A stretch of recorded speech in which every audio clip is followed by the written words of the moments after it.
A new American revolution has begun, not against the forces of a colonial kingdom, but a rebellion against an oppressor that has risen among us. It is not a foreign invasion we have to fear, rather the threat of a force within our nation that has usurped what was once a dream of having the greatest democracy ever known to man. We now live in a world where the population has grown exponentially, and the planet is running out of resources to sustain us all. We in the inner city and those struggling in the suburban ghettos may not realize it yet, but make no mistake, the people who control the technology and run every enterprise that makes up our world have seen this coming for a long time. The ideas of renewable energy, global warming, the idea of collectively working were purposefully bought out, derailed, demonized, or corrupted in favor of an economic structure designed by a monetary caste system. In a desperate attempt to convince us that we need to maintain that extravagant existence, they've pretended we might share in their dream, that we can justify any inhumanity in its name. Out of this blind ignorance was born the curse of slavery. Many of the founders of this nation were themselves Masons.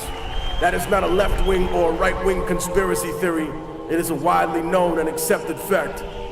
So then explain to me how a nation founded by men who not only understood the long and complicated history of Europe, but also that of Africa, could permeate such a lie in convincing the American public that one race of men was superior and one inferior. When in fact we know that all the early men, the people who created civilization, every aspect of what we see today, the foundation of all modern human life, were from Africa. The greatest cowardice, of course, came not with slavery itself, unfortunately, but with the excuses for slavery.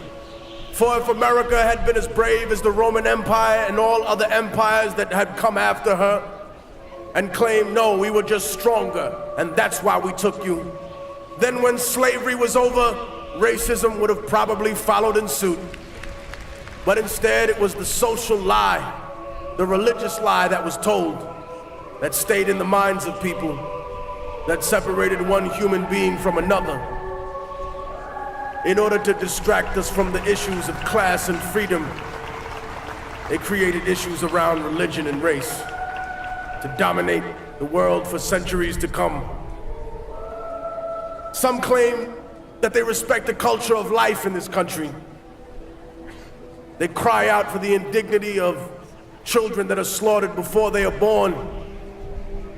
But God has not penetrated their souls, for they have no empathy, nothing in their cold hearts for the hundreds of thousands of lives we have taken in our wars overseas, for that which they call collateral damage, which are the burnt and damaged children of the world.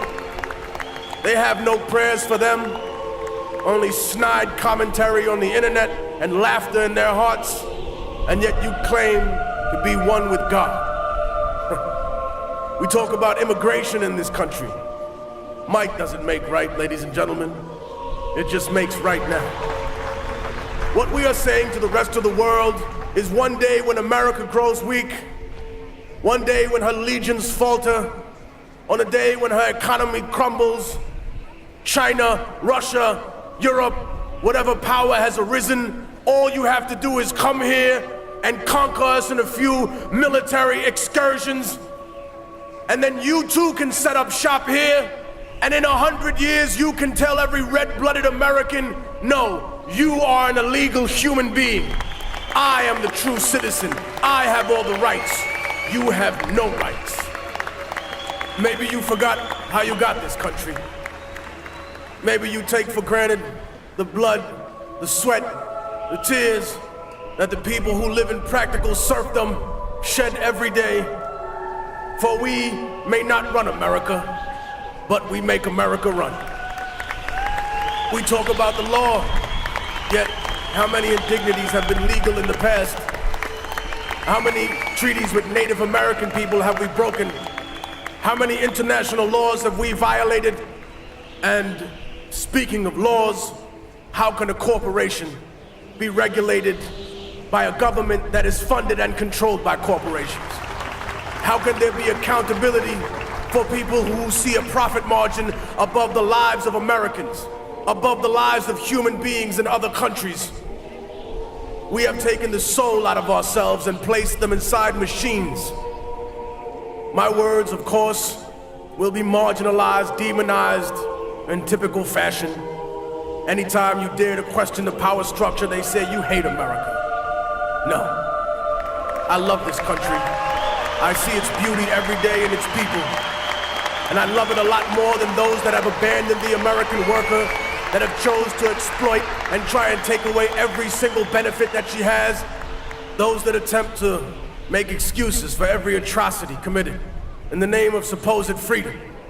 Those who demand accountability from everyone, but offer none themselves.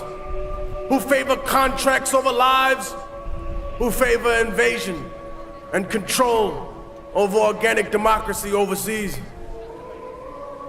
The greatest flaw that any intelligent person has is to think that they're smarter than everyone else. And so, as the government has planted its spies amongst us, we have planted our spies among them. They have infiltrated every branch of the American government.